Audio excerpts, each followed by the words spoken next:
Hey my forensic family, I hope you all are great and doing fine. I'm here with another video. इस video में क्या करेंगे, जो कल पढ़ा था उसके आगे का पढ़ेंगे. ठीक है, कल क्या पढ़ा था? कल पढ़ा था क्राइम सीन इन्वेस्टिगेशन, कि क्राइम सीन इन्वेस्टिगेशन में कौन कौन से स्टेप है. इन्वेस्टिगेशन की डेफिनेशन पढ़ी थी कि इन्वेस्टिगेशन होता क्या है. क्राइम सीन जो इन्वेस्टिगेशन है उसमें कौन से इंपॉर्टेंट स्टेप थे. पहला स्टेप क्या था? क्राइम सीन को सिक्योर करना. फिर दूसरा स्टेप क्या था? नोट करना, रिकॉर्ड करना. क्राइम सीन को 3 मेथड्स के थ्रू हम रिकॉर्ड कर सकते हैं. नोट्स के थ्रू रिकॉर्ड कर सकते हैं, फोटोग्राफी या वीडियोग्राफी के थ्रू रिकॉर्ड कर सकते हैं, और थर्ड था स्केचिंग. ये तीनों मेथड बहुत ज़्यादा इंपॉर्टेंट है क्राइम सीन को रिकॉर्ड करने के लिए. ठीक है, क्राइम सीन रिकॉर्ड करने के बाद बारी आती है कि हमको एविडेंस लोकेट करने हैं, एविडेंस की सर्चिंग करनी है. तो सर्चिंग कैसे करनी है? अब सिस्टमैटिकली करेंगे हम सर्चिंग. तो सिस्टमैटिकली सर्चिंग करने के हमारे पास कुछ मेथड्स हैं, कुछ तरीके हैं. तो कितने मेथड्स हैं? बेसिकली यहाँ पे हमारे पास 5 तरीके हैं सिस्टमैटिकली सर्च करने के लिए एविडेंसेस को. तो पहला कौन सा है? स्ट्रिप या लाइन मेथड. दूसरा मेथड है ग्रिड मेथड. तीसरा है स्पाइरल, व्हील और क्वाड्रेंट या जोन. सो क्वाड्रेंट मेथड है उसको जोन भी कहते हैं, रे मेथड को व्हील मेथड भी कह सकते हैं, स्पाइरल मेथड है, ग्रिड मेथड है, स्ट्रिप और लाइन मेथड है. तो ये कुछ इंपॉर्टेंट सर्चिंग के मेथड्स हैं जिनको इम्प्लीमेंट करके हम एविडेंस को लोकेट कर सकते हैं और एविडेंस को खोज सकते हैं. तो एक एक करके पढ़ते हैं कि ये सारे मेथड्स क्या हैं और कैसे काम करते हैं. तो जो क्राइम सीन है, crime scene search will depend upon the location and size of the area. अब बात ये है कि जो क्राइम सीन का सर्च पैटर्न है उसको ऑप्ट करने के लिए हमको ये देखना पड़ेगा कि क्राइम सीन का लोकेशन कैसा है और उसका साइज़ कितना बड़ा है. अगर लोकेशन और साइज़ को देखते हुए कोई एक मेथड अपन को चूज़ करना है और उसके बाद फिर उसके थ्रू हमको एविडेंस कलेक्ट करने हैं. तो जो लोकेशन और साइज़ है क्राइम सीन का वो इम्पॉर्टेंट हो जाता है in order to pick the method of searching. Okay, तो पहला क्या है? स्ट्रिप और लाइन मेथड. इस मेथड में क्या होता है? स्ट्रिप और लाइन, जैसे कि नाम से ही थोड़ा बहुत आइडिया लग रहा हो, in this method 1 or 2 investigators are involve. ठीक है, एक से 2 इन्वेस्टिगेटर इस मेथड को कंप्लीट करने के लिए इन्वॉल्व होंगे. And it is start at the boundary at one end of the scene and walk straight to the other side. तो क्या कह रहा है ये? To start the method, one will start at the boundary of one side and will walk straight to the other side.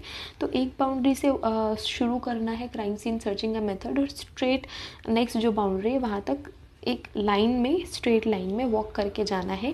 और उस line में आने वाला जो भी इम्पॉर्टेंट ऑब्जेक्ट होगा जिसमें हमको कोई भी एविडेंस मिल सकता है, उन सारों को लोकेट करना है, उनको एज अ एविडेंस हमको बताना है कि हाँ ये एविडेंस हो सकता है, इसमें कुछ मिल सकता है. तो ऐसे सर्चिंग की मेथड ये स्ट्रिप होती है.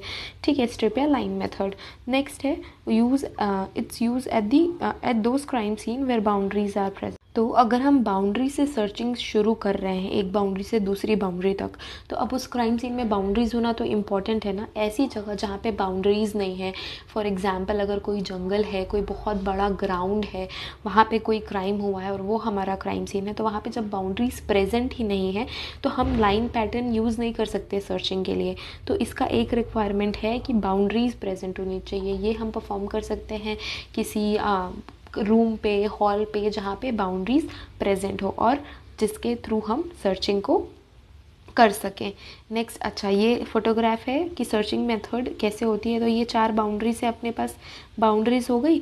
अब इसको करना कैसे है? तो एक पर्सन यहाँ, दो लोग इन्वॉल्व होते हैं. तो पर्सन ए यहाँ से शुरू करेगा, पर्सन बी यहाँ से शुरू करेगा. तो एक ये वाली बाउंड्री से स्टार्ट किया सर्च करना, और फिर ऐसे अपवर्ड डायरेक्शन में वो पर्सन करेगा सर्च एविडेंसेस की. फिर यहाँ से टर्न करके फिर यहाँ ये वाले लोकेशन, ये वाली बाउंड्री से इस मैनर में करेगा एविडेंसेस का सर्च डाउनवर्ड्स. उसके बाद फिर अपवर्ड्स. ओके, सेकेंड पर्सन यहाँ, फिर डाउनवर्ड्स. ऐसे इस तरीके से सर्च पैटर्न लाइन मेथड में होती है. ऐसे सर्च करते हैं और एविडेंसेस को कलेक्ट करते हैं. नेक्स्ट कौन सा है? Grid search pattern. Grid search pattern में क्या होता है? It also employees 2 people. इसमें भी 2 लोगों की रिक्वायरमेंट होती है. And it's also start with the adjacent boundary of the crime scene. अब इसमें भी बाउंड्रीज़ का इस्तेमाल हो रहा है, तो इसको भी बाउंड्रीज़ वाले एरिया में हम परफॉर्म कर सकते हैं, बिना बाउंड्री वाले एरिया में परफॉर्म नहीं कर सकते. तो जो एडजेसेंट बाउंड्री है वहाँ से शुरू करेंगे और एविडेंसेस को सर्च करेंगे। It's like a strip pattern but making a grid. Strip जैसा ही पैटर्न है, बट स्ट्रिप पैटर्न को अगर हम अपवर्ड्स, डाउनवर्ड्स और लेफ़्ट टू राइट अगर मिक्स कर देंगे तब वो जाके ग्रिड पैटर्न बन जाएगा। आगे देखते हैं, उसकी पिक्चर है तो नेक्स्ट स्लाइड में पिक्चर देख लेते हैं। ऐसी होती है ये ग्रिड मेथड, ठीक है।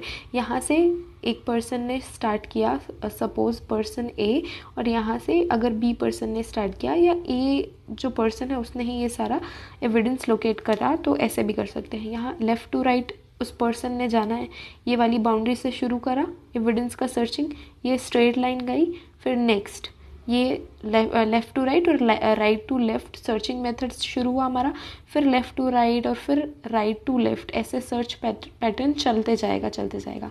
फिर यहाँ से फिर अपवर्ड और डाउनवर्ड शुरू होगा, यहाँ से फिर अपवर्ड और डाउनवर्ड सर्चिंग मेथड शुरू होनी है और यहाँ पे एंड होगी।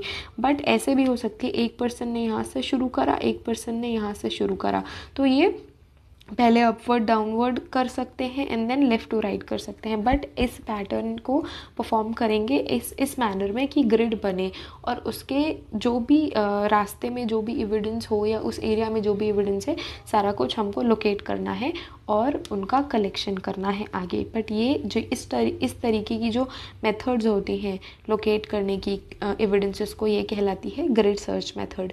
फिर हमारा जो थर्ड पैटर्न है वो है स्पाइरल पैटर्न। तो जो स्पाइरल सर्च पैटर्न क्या होता है वो ऐसा होता है, यहाँ पे पिक्चर है। This pattern usually employees one person. इसमें एक पर्सन की ज़रूरत होती है, एक पर्सन ही सारा एविडेंस कलेक्ट कर सकता है इस मेथड के through. The investigation either moves inward और outward in a spiral motion. और इनको दो तरीके से परफॉर्म कर सकते हैं, या तो आउटवर्ड करेंगे सेंटर से शुरू करके ऐसे आउटवर्ड आएंगे इस डायरेक्शन में, या तो फिर आउटवर्ड शुरू करके सेंटर पे जाएंगे इस डायरेक्शन में। ओके, तो ये दो तरीके से हम इसको एम्प्लॉय कर सकते हैं, ठीक है, या तो इनवर्ड या तो आउटवर्ड। ये बहुत सिंपल सा पैटर्न है, एक पर्सन ही इसमें इन्वॉल्व होगा। या तो इनवर्ड स्पाइरल मेथड यूज़ कर सकते हैं या तो आउटवर्ड स्पाइरल मेथड यूज़ कर सकते हैं और एविडेंसेस को लोकेट कर सकते हैं। नेक्स्ट है व्हील या रे पैटर्न। ये भी व्हील मेक करता है। This method employ several people for the searching. इसमें दो से ज़्यादा लोगों की ज़रूरत पड़ती है इस पैटर्न को बनाने के लिए सर्च मेथड में। दिस कैन बी इनवर्ड और आउटवर्ड लाइक अ स्पाइरल। हाँ, इसको भी इनवर्ड या आउटवर्ड हम परफॉर्म कर सकते हैं like a spiral method. Inward और आउटवर्ड कैसे होगा नेक्स्ट स्लाइड में देखेंगे। This method is not use because the area between rays are not searched. अब ये पैटर्न हम यूज़ नहीं करते क्योंकि जो एरिया है ना, ये स्पाइरल के बीच का एरिया, यहाँ के एविडेंसेस छूट जाते हैं, ठीक है। तो इस मेथड को हम आजकल यूज़ नहीं करते हैं क्योंकि इसमें एविडेंसेस छूटने के चांसेस ज़्यादा होते हैं और इसको हम या तो आउटवर्ड या इनवर्ड परफॉर्म कर सकते हैं। ये एरो बाहर की तरफ है तो ये आउटवर्ड टाइप का व्हील है। इनवर्ड व्हील कैसा होगा, ऐसा, ये इनवर्ड टाइप का व्हील पैटर्न है। या तो ऐसे परफॉर्म कर सकते हैं या तो ऐसे परफॉर्म कर सकते हैं, बट जनरली इसको परफॉर्म नहीं करते हैं क्योंकि जो इन बिटवीन एविडेंसेस हैं वो छूट जाएंगे, इसलिए हम इसको परफॉर्म नहीं करते हैं। जो लास्ट मेथड है जोन या क्वाड्रेंट मेथड, इसमें क्या करेंगे, जोन बना देंगे। This method decides the crime scene. Okay, decides नहीं है, डिवाइड्स है। This methods divide the crime scene into zones. अब हम कोई बड़ा क्राइम सीन है तो उनको जोन्स में डिवाइड कर देंगे।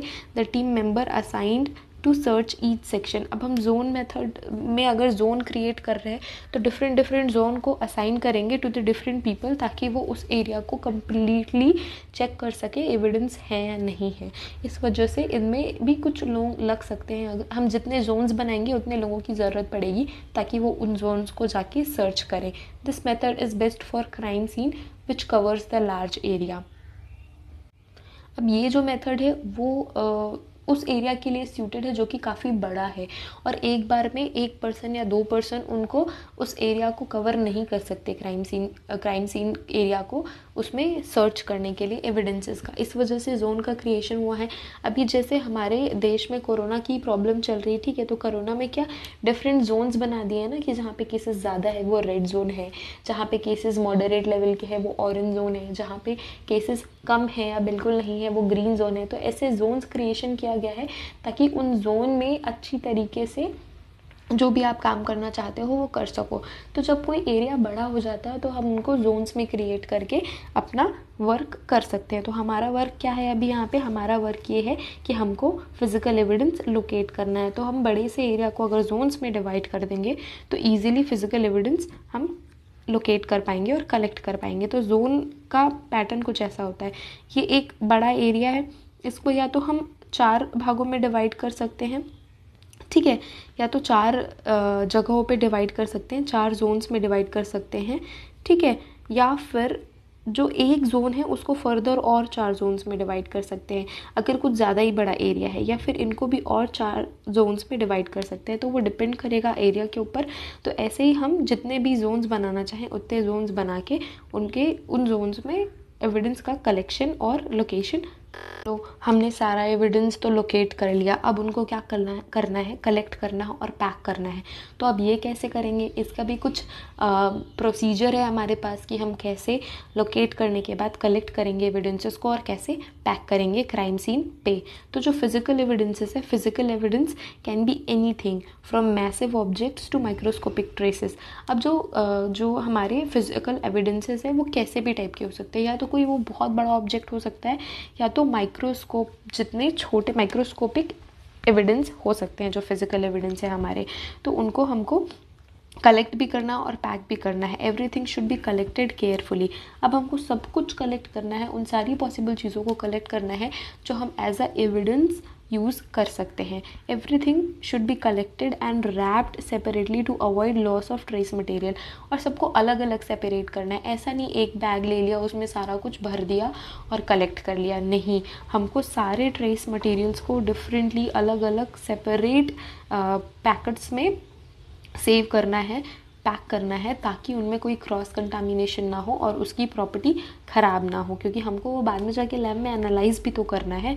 इसी वजह से उनकी प्रॉपर्टी चेंज ना हो, इस तरीके से हमको उसको पैक करना है, ठीक है। To collect the evidence from critical area. अब कोई क्रिटिकल एरिया है उसको वहाँ से कोई एविडेंस करना है तो a small vacuum cleaner is used. एक छोटा सा वैक्यूम क्लीनर होता है, उसकी हेल्प से हम उस एविडेंस को वैक्यूम क्लीनर के थ्रू कलेक्ट कर सकते हैं। और उसके बाद उस मटेरियल को the material are packed into the packets separately. जो वैक्यूम क्लीनर से हमारा कलेक्ट किया हुआ मटेरियल है उसको अलग बैग में सेपरेटली हमको पैक करना है। और एक इम्पॉर्टेंट बात यहाँ पे आ जाती है कि फिंगर नेल्स की स्क्रैपिंग्स हमको कलेक्ट करनी इंपॉर्टेंट हो जाती है, क्योंकि इट में contain minute fragments of evidence like blood और टिश्यूज़।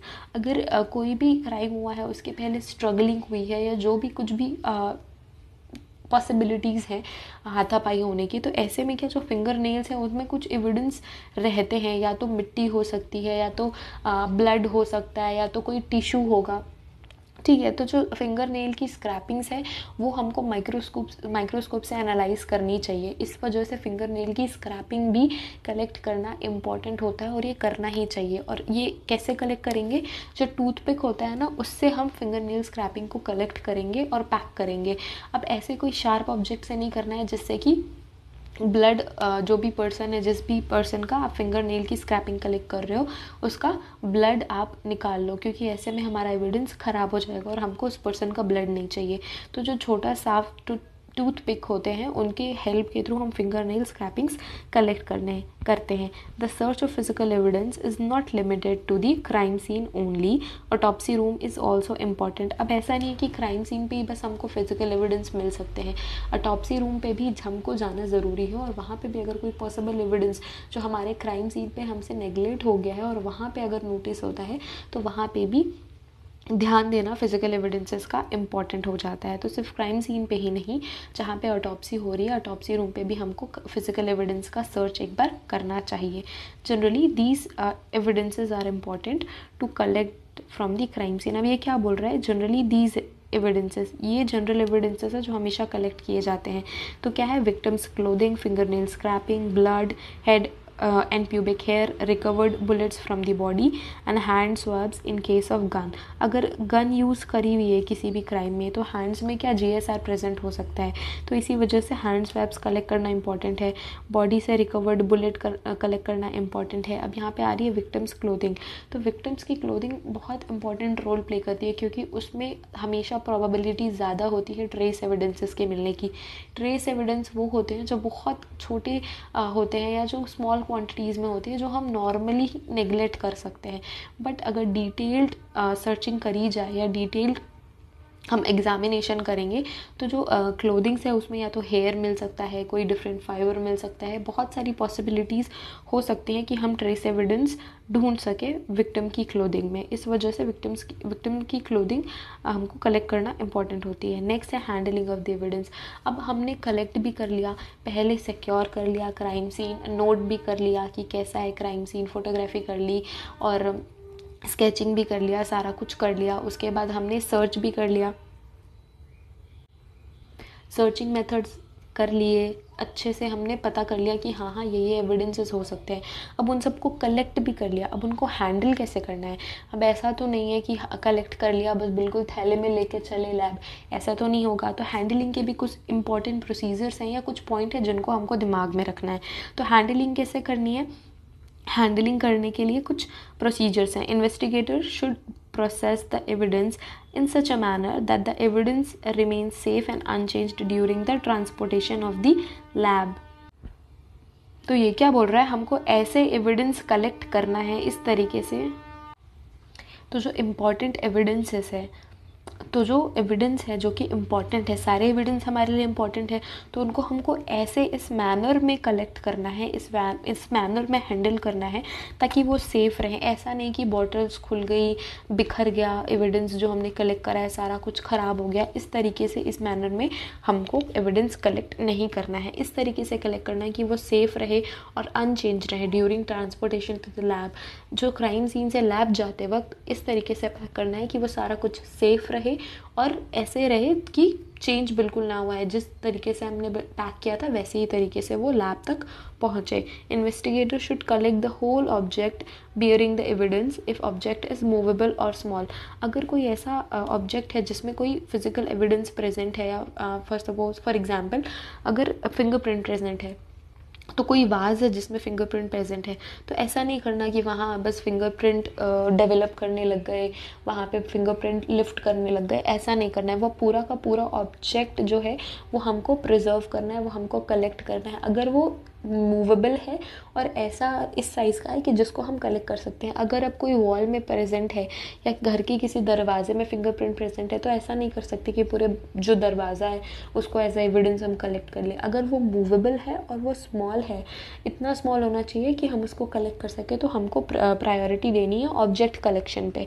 वहाँ पे डेवलप नहीं करना है, वहाँ पे एनालिसिस नहीं करना है। तो अगर वो ऑब्जेक्ट ऐसी है जो मूवेबल है तो वो हम एज एविडेंस कलेक्ट कर लेंगे। एविडेंस हैंडल करना तो सीख लिया कि कैसे हैंडल करना है। अब पैकिंग कैसे करनी है एविडेंस की, पैकिंग करने के लिए भी कुछ इंपॉर्टेंट बॉटल्स हैं। अनब्रेकेबल प्लास्टिक बॉटल्स जो जल्दी से टूटते नहीं है वो हम यूज़ करेंगे। विथ प्रेशर लिड्स, जो प्रेशर को झेल सके। एक्सेलेंट कंटेनर्स ऑफ हेयर, अच्छा जो प्रेशर लिड वाले प्लास्टिक बॉटल्स होते हैं वो एक्सेलेंट कंटेनर्स होते हैं हेयर के लिए, ग्लास के लिए, फाइबर के लिए और various other kind of small trace evidences. ठीक है, manila envelope, screw cap, glass vials, sealable plastic bags and metal pill boxes, ये सारी चीज़ें हम यूज़ करते हैं to collect the evidence. Different evidence को हम डिफरेंट पैकेट्स में हम सेव करेंगे, वो हम कलेक्ट करेंगे। तो ये कुछ है। यहाँ पे देखो ये जो मैनिला एनवेलप्स है ना, वो ऐसे ये एनवेलप्स होते हैं। तो एनवेलप्स में ऑलरेडी डिटेल्ड लिखा होता है, तो इन एनवेलप्स में हम यूज़ करेंगे पैकेट्स। इन पैकेट्स को एज अ हम एविडेंस पैकिंग के लिए यूज़ करेंगे। अब ये सीलेबल प्लास्टिक बैग्स हैं, ठीक है, और ये छोटे छोटे वायल्स हैं जिसमें हम एविडेंस कलेक्ट करते हैं। और ये वाले जो कंटेनर्स हैं इसमें हम जनरली अगर कोई फायर्ड मटेरियल है या फिर उसका कोई सब्सटेंस बचा हुआ है तो हम उसको ऐसे कंटेनर्स में पैक करते हैं। Okay, in case of charred materials, कोई जला हुआ मटेरियल है, अगर वो हमको क्राइम सीन से रिकवर हुआ है from this crime scene, it must be sealed in air tight container. हमने जस्ट देखा अभी कि जो एयर टाइट स्टील के कंटेनर्स थे, वैसे कंटेनर्स में हमको ये प्रिजर्व करना है to prevent the evaporation of volatile petroleum residues.